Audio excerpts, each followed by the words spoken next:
Alright, everyone, Stentus here, coming to you from the test rack. I just finished watching, or rewatching rather, the first episode of Farscape, and I wanted to do a review. I've rewatched this show 4 times, and every time the path through the wormhole gives me goosebumps. The interaction between the main cast, it's magical. It's immersive. I love the show. And within the first 2 minutes of seeing a character, you get a sense of who they are. You get a pretty much full backstory. You get a little bit of history set up for them, which, as the series goes on, gets explored. And one important thing, you get to know their name, which is I can't say the same for some of the current day shows. Looking at you, Star Trek Discovery, I still have no idea who any of the freaking bridge crew members are. I mean, literally in season 2 they even made a point of that with Pike being like, "Oh, I want a roll call because I have no idea who any of you people are." He has them sound off who they are. But anyway, Farscape, really awesome show.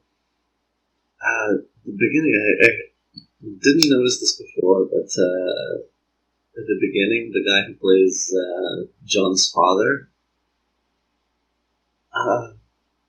when you see the interaction between John and his father, you can tell that John is, Ben Browder is a professional actor. He's acting, he's playing a character, and it flows fairly realistic.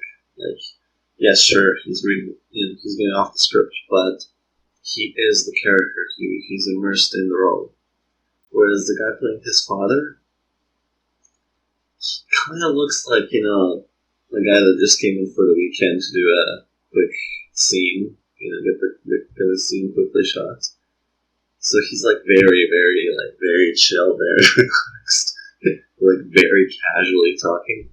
And some of the times the interaction doesn't quite match up, what the characters are supposed to be feeling versus what the actor is experiencing. It doesn't quite match up in some of those cases, which is just, I don't know, he gives out that dad vibe, really.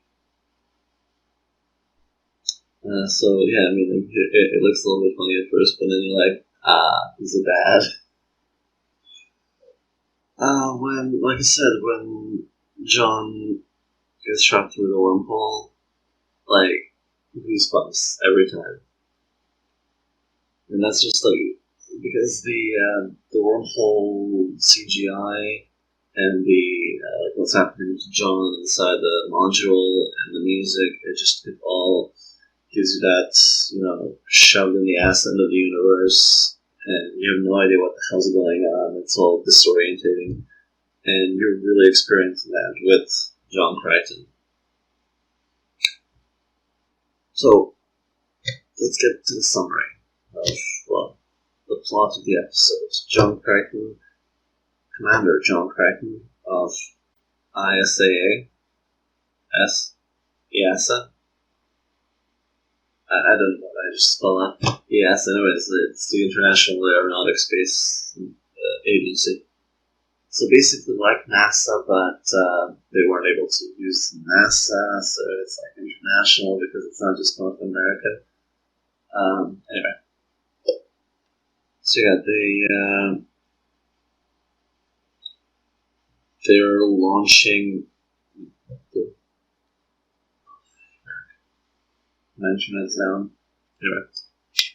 they are launching the Farscape module, which is a module of his design, in order for him and his best friend, DK, to prove a theory. A theory is that spacecraft, by skimming along the atmosphere and going full throttle as it's hitting the atmosphere, will be able to slingshot around the planet and into space at a greater velocity.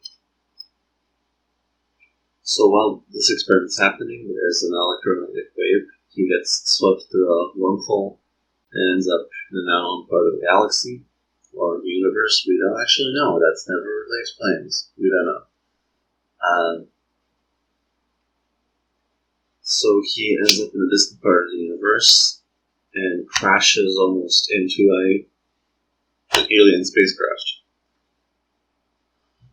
During the escape of prisoners on a living bioship, he gets brought on board, injected with translator microbes, which is a brilliant way they did of showing why we can understand aliens. I love that way. Like, sure, Doctor Who has its, the TARDIS translates inside your head, so you just automatically hear it. And they do that in the Christmas Invasion, where the circuit breaks down and you can actually hear just like aliens speaking aliens and sort of slowly phasing. But Farscape did it first with phasing into that speech. Because when Crichton first arrives, he hears Doggo just shouting in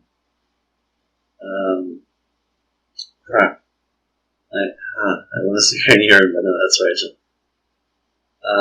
Like you hear Zan talking in Delvian, you hear Dargo talking in his language, and you can feel the disorientation that Crichton is feeling, and he's like trying to communicate with them, but he can't. And then he gets jabbed in the foot with translator microbes.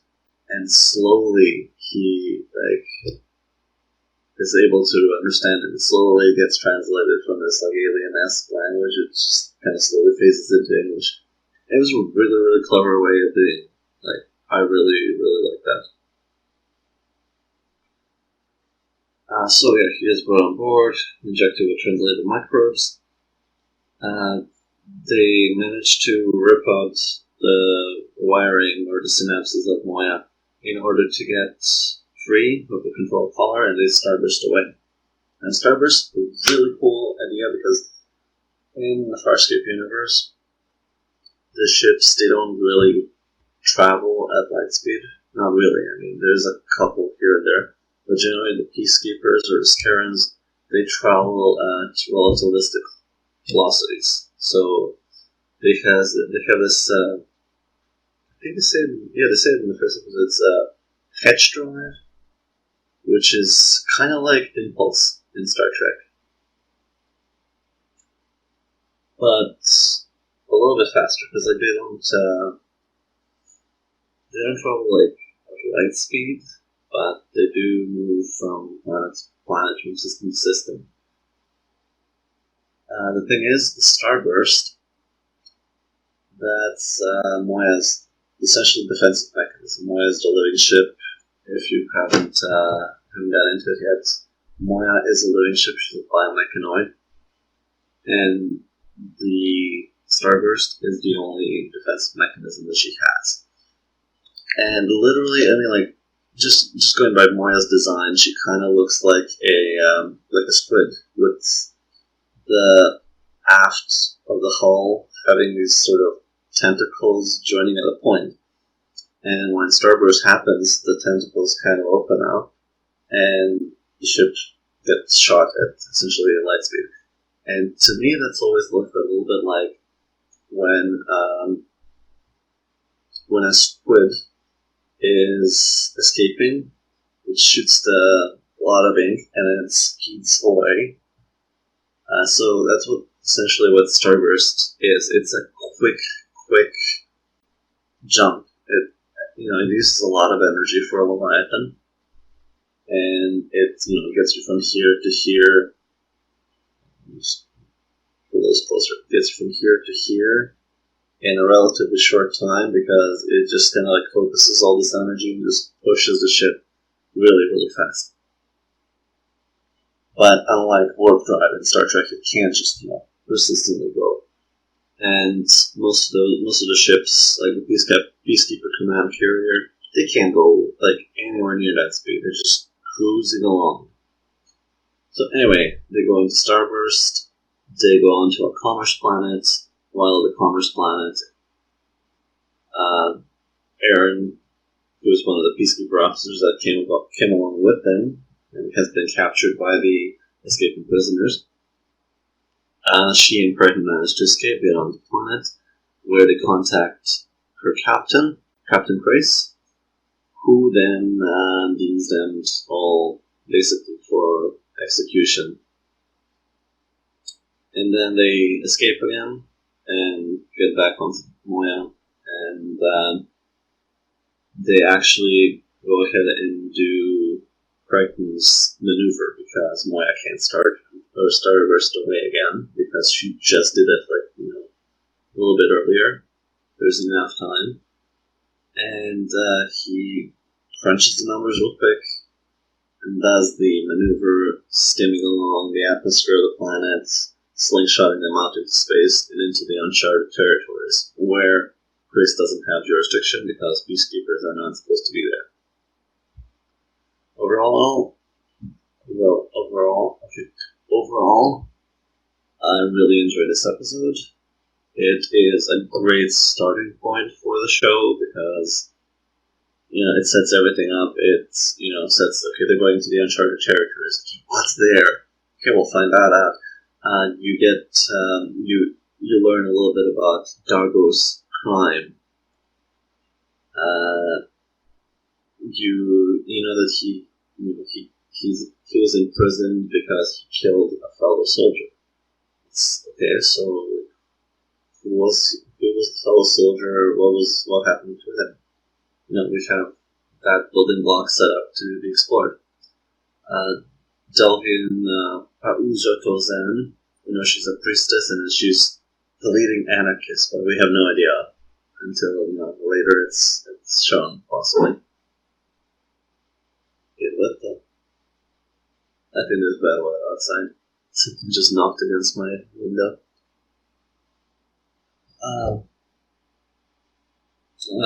So we there's a really powerful scene. I really love this scene where they're holding two peacekeeper commandos under gunpoint and trying to free themselves, and they're like, should Dargo get freed first, or should Crichton, or should Aaron? And they're all like, no, free me first because she's gonna escape or she's gonna kill us, blah blah blah. And then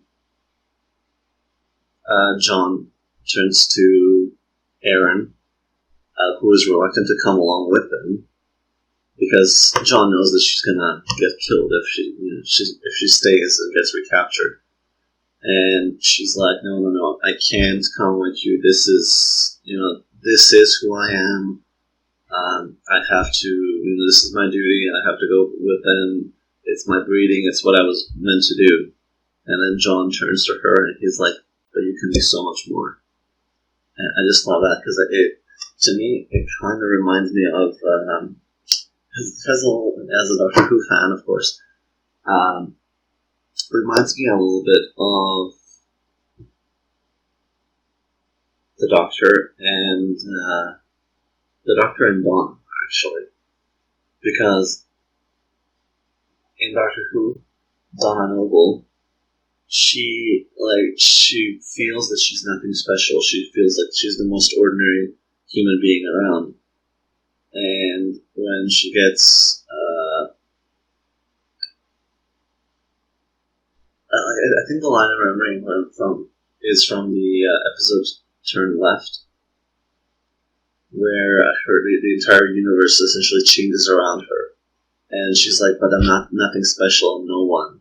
And then the Doctor tells her, like, "No, you are actually important. You're like one of the most important people in the universe."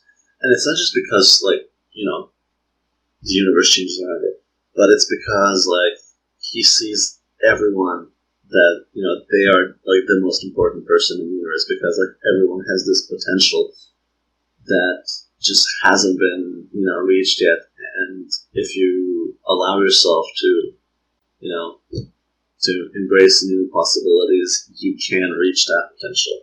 And I just always feel that with the Crichton and Aaron interaction. It tells her, you could be much more. So yeah, then they escape, and set up the series. I really enjoyed it. I really feel like you guys should all check it out, because it's a really good show, but it tends to fly under the radar because it's a little Australian show that, unless you are familiar with Stargate SG-1, you have not likely seen. Because Stargate SG-1, of course, was bigger, and in seasons essentially 8, 9, 10 kind of thing. Actually, no, 9, 10, I think. She appears in season 8 as well. You can get the characters of Cam Mitchell and Vala Mulder, who are Ben Browder and Claudia Black, who are the leads in Farscape. And I really, really, really, really love this show. And I compared parts of it to Star Trek Discovery with the whole names and, So, Farscape was done by the Jim Henson Company. The people behind the Muppets. 2 of the main characters are puppets. Pilot, a lobster guy with six arms that controls the entirety of the ship, and Rigel, a Henerian royal who is essentially the emperor to 600 billion subjects. So they're both made of rubber and latex, but they both exude more emotion and more emotional resonance and more empathy from the viewer than frickin' Michael Burnham. So, this is a show that you feel more for a latex puppet than you do for a human being in Star Trek Discovery. Just saying. Anyway, I really love Farscape, and I will do another review for the upcoming episodes as well. I figure I'm gonna crank out one of these at least once a week. I'm trying to set up a bit of a schedule. I hope you guys enjoyed this video. I hope you guys will check out Farscape. The first episode, there's some weird name discrepancy thing, because before, up until maybe 2 years ago, whenever I would look up the first episode, they would just call it Pilot. But I think the last time, a couple days ago, when I checked what the episode listing, I was looking at the ratings on IMDb, and I noticed that the episode name now for the first episode is something like The Eye of the Needle, or Through the Eye of the Needle. So, yeah, the title, I don't know where that came from. It might have been the original title of the project, and then got rebranded as Pilot because it was a pilot to the series and whatever. But anyway, I strongly suggest you check it out. And I hope you enjoyed the video, like I said before. Make sure you comment down below, hit that. Is it this one? I don't know which way it shows it on the icon below. Hit the like button.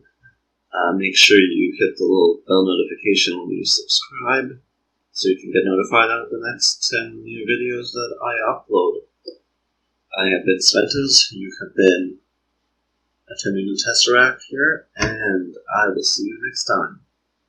Until then, remember, Han shot first, Rito had it coming, and Leia kissed her brother. Bye.